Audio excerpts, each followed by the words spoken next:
నమస్కారం న్యూస్ 9 టీవీకి స్వాగతం. బొగ్గులు బంగారంగా మారుతాయా? పూజలు చేస్తే ఇంట్లో గుప్త నిధులు బయటపడతాయా? 21వ శతాబ్దంలో టెక్నాలజీ యుగంలో కూడా ఇలాంటి మాయమాటలు నమ్మేవారు ఉన్నారా అంటే ఖచ్చితంగా ఉన్నారనే చెబుతుంది హైదరాబాద్ లో వెలుగు చూసిన ఈ ఘరానా మోసం.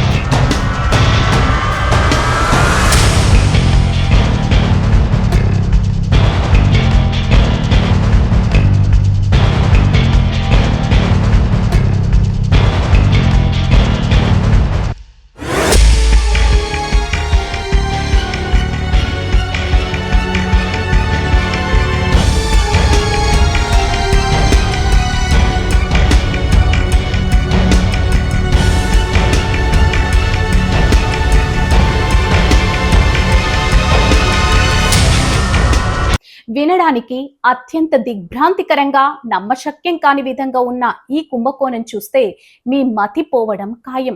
మీ ఇంటి కింద ఏలనాటి గుప్త నిధులు ఉన్నాయి, రాత్రికి రాత్రే మీరు కోటేశ్వరులు కాబోతున్నారు అంటూ ఏకంగా 11 మందిని బురిడి కొట్టించింది ఓ కరుడుగట్టిన ముఠ.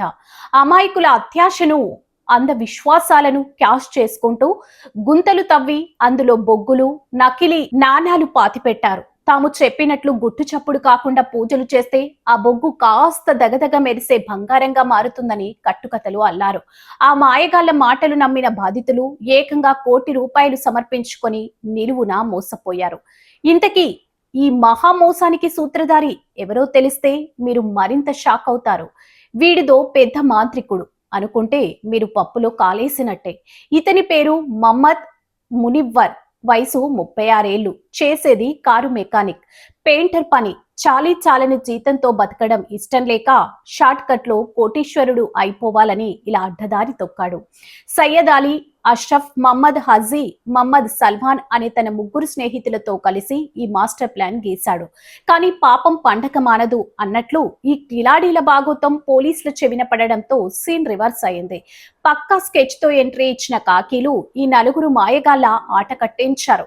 ఈ గ్యాంగ్ దగ్గర నుంచి ఏకంగా 2 కార్లు, ఓ ఆటో, 2 బైకులు, 4 మొబైల్ ఫోన్లు, పూజా సామాగ్రితో పాటు 25 డూప్లికేట్ బంగారు నాణాలను పోలీసులు స్వాధీనం చేసుకున్నారు. బొగ్గులు బంగారంగా మారడం ఏంటని కనీసం లాజికల్ గా ఆలోచించకుండా గుడ్డిగా నమ్మి ₹1 కోటి మోసపోయిన బాధితుల పరిస్థితి ఇప్పుడు అగమ్య గోచరంగా మారింది.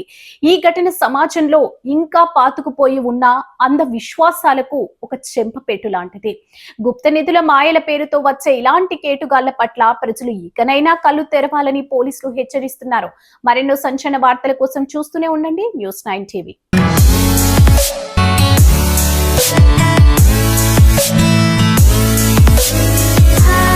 Thank you.